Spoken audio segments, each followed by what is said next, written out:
આપણો એક નાનકડું બાળક હોય, સ્કૂલમાં ટિફિન લઈ જવું એને કદાચ ન ગમે, તો આ માતાઓ શું કરે કે એને જબરદસ્તી બધું ભરી દે કે તું ખાજે, સ્કૂલમાં જઈને ખાજે. તો યશોદાજી પણ શું કરતા કે ઠાकुरજીની પટકામાં, જે ઠાकुरજી અહીંયા કટી ઉપર બાંધે, એમાં सूखा मेवा એટલે બધું બાંધી દેતા कि लाला तू वन में जाएगा तो भूखो हो जाएगा. और यालिए सुबह उठ के यशोदा जी दूध अरुगावे, माखन अरुगावे. और सूरदास घर ही क्यों न खेलो लाल, देहोंगी चकडोर बंगी हंस मोर परेवा. यशोदा जी कहती है, यशोदा जी કહે છે કે અરે લાલન તમે વનમાં કેમ પધારો છો? આ આટલું બધું નંદરાયજીનું ઘર છે, આટલી 9 લાખ ગાયો આપણે ત્યાં બિરાજી રહી છે, આપ ઘરે જ બિરાજો અને ઘરે જ આપણે બધું અમે આપી દઈશું, પણ આપ વનમાં કેમ પધારો છો અને ત્યાં કેમ આપ શ્રમિત થાઓ છો? ત્યારે મંગલ ભોગ ધરાવે વૈષ્ણવ પોતાના ઘરે, મંગલ ભોગ સરાવતી વખતે પછી વૈષ્ણવ મંગલ ભોગ સરાવ્યા પછી ઠાकुरજીને મંગલા આરતી કરે, પછી ઠાकुरજીના શૃંગાર કરે. અને એ જ ભાવથી કે જ્યાં ઠાकुरજી આખા નંદાલેના ગોકુલની ગલીઓમાં ફરતા અને બધા ગોપીઓ ધરીમંથન કરતા કરતા અટકી જાય કે અરે આ કોણ પધાર્યા છે, આવા કેવા સુંદર લાગી રહ્યા છે પ્રભુ.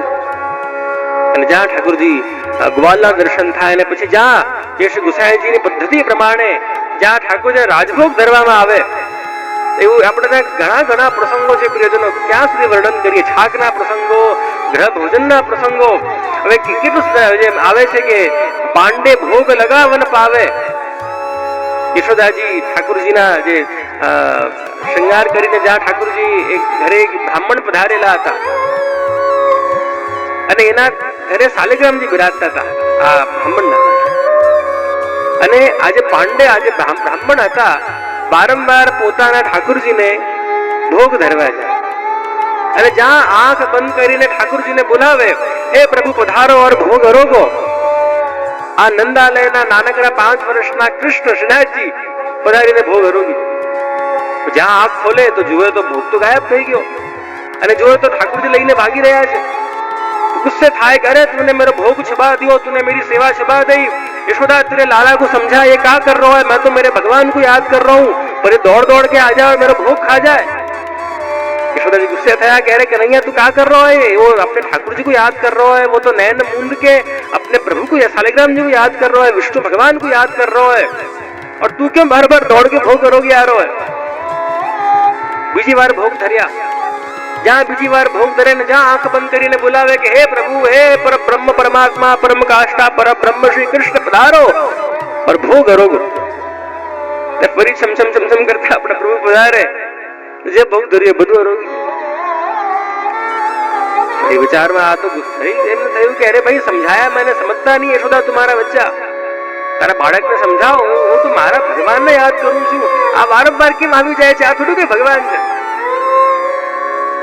યશોદાજી ફરી ગુસ્સે થયા, ત્રીજી વાર ભોગ ધર્યું, ફરી આ થયું. આપણે ત્યાં કેવા જો ઠાकुरજીને ભોગ ધરો અને આ પદો ગાઓ, પાંડે ભોગ લગાવન પાવે. જ્યાં પ્રભુને આપણે રાજભોગ ધરીએ અને જ્યાં પછી રાજભોગ સરાવવાનો વારો આવે પછી દર્શન ખુલે, રાજભોગ ના થાય.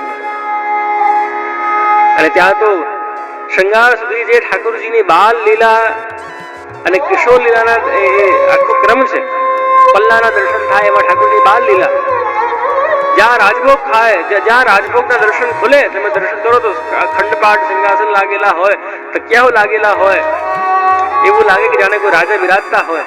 અને એટલા માટે જે દર્શનનું નામ રાજભોગના દર્શન.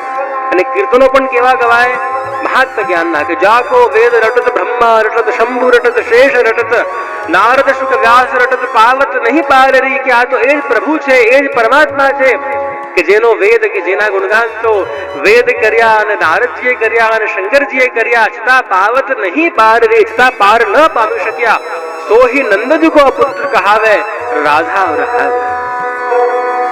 અને ભલે મોટા મોટા દેવતાઓ પાર ન પામી શક્યા, પણ આજ પ્રભુ એ રાધિકાના વર છે, એ રાધિકાના નાથ છે અને યશોદાના લાલ છે. અને એ રાજભોગના દર્શનમાં અખંડ પાઠ હોય, સિંહાસન ચોકી સિંહાસન ચાંદીના ખિલોના અને સોનાના ખિલોના બધા આમ ઠાટપાટ લગાવીને ઠાकुरજી બિરાજતા. પછી એનો સમય થાય અનવસરનો સમય કે જ્યારે ઠાकुरજી વનમાં ગાય ચરાવવા પધારે.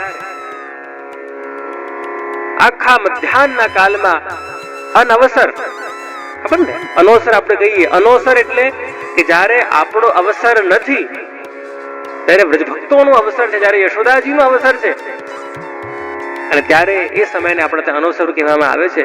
પછી જ્યાં સાંજ થાય 4-5 વાગે સાંજે અને હવેલીઓમાં શંખનાદ થાય અને ત્યાં ઉત્થાપનના દર્શન થાય કે જ્યાં ઠાકોરજી પડેલા હોય. બધા વ્રજભક્તો વિનંતી કરે કે હે પ્રભુ, હવે મધ્યાહન પૂરી થઈ છે, હવે સાંજનો સમય થયું છે, હવે આપ જાગો. અને હવે આપ જાગો, અને આપ જો જાગતા હોવ તો આપણે બધી જે ગાયો ચલી રહી છે, જે બધા ગ્વાડ બાળો બધા વિખરાયેલા છે વનમાં, આપણે બધા એક સાથે થઈએ અને આપણે બધા ફરીથી નંદાલય તરફ, ફરીથી હવેલી તરફ જઈએ. અને ત્યારે સુબોલ શ્રીદામા કહેત સખન સો અર્જુન શંખ બજે. ગિરધરલાલ જગાઈએ, હવે ઠાકોરજીને જગાવો. ભક્તો કહે છે અર્જુનને કે અરે ઠાકોરજીને જગાવો, ઘરે જવાનો સમય. જ્યાં ઠાકોરજી જાગે, ઠાકોરજીને વિવિધ ફલો ભોગ ધરવામાં આવે, અને જ્યાં ફલો ભોગ ધરવામાં આવે, સમય થાય કે બધા ગાયોને લઈને ઠાકોરજી પાછા વનમાંથી નંદાલયમાં પધારે.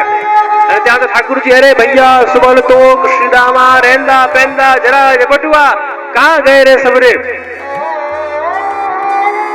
આ બધા ઠાકોરજીના સખાઓના રેંદા પેંદા, કોઈને રાખવા હોય તો રાખી લેજો, સરસ નામ.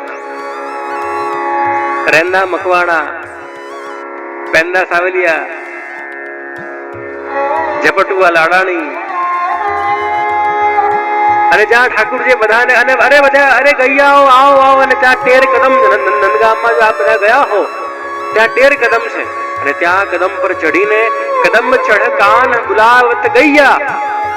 અને જ્યાં જેમ ખબર એક આપણે માતાઓને ખબર હોય કે એક સ્કૂલે જતો બાળક અને એક સ્કૂલેથી આવતો બાળક વધારે વહાલો કોણ લાગે? કહો. સ્કૂલે જાય ત્યારે કેવું આમ વાળ બરાબર હોય ને આમ કપડાઓ ચોખ્ખા હોય, વ્યવસ્થિત હોય. જ્યાં સ્કૂલેથી આવ્યો, જૂતા પેલી તરફ કટાઈ ફેંકે અને વાળ વિખરાયેલા હોય, ભલે ભલે ઉધમી હોય, ભલે નટખટ હોય, પણ વધારે વહાલ માં તરીકે સ્કૂલેથી આવતા બાળક પર વધારે. ધરે ટેઢી પાગ ટેઢી ચંદ્રિકા ટેઢે ત્રિભંગી લાલ. કીર્તનમાં પણ જો કેવું અદભુત સાહિત્ય છે આપણા ત્યાં. કે યશોદાજી કહે, સખાઓ કહે કે જ્યારે ઠાકોરજી વનમાંથી પાછા પધારતા હોય નંદાલયમાં, એટલા સુંદર લાગે, એટલા સુંદર લાગે. કેમ સુંદર લાગે? કારણ કે ત્યારે ધરે ટેઢી પાગ ટેઢી ચંદ્રિકા. સવારે જે બધું સીધું હોય બધું ટેઢું થઈ ગયું. તમે આખા દિવસ વનમાં ગાય છે ને, ટેઢે ત્રિભંગી લાલ. એટલે ઠાકોરજી પણ ટેઢા છે, પણ ટેઢે કો ભરોસો. સવારે સીધા હોય, સાંજે બાંકા થઈ ગયા હોય. હમીરમાં કીર્તન છે ને, સબહી અંગ કો બાકો ગિરધર સબહી અંગ કો બાકો.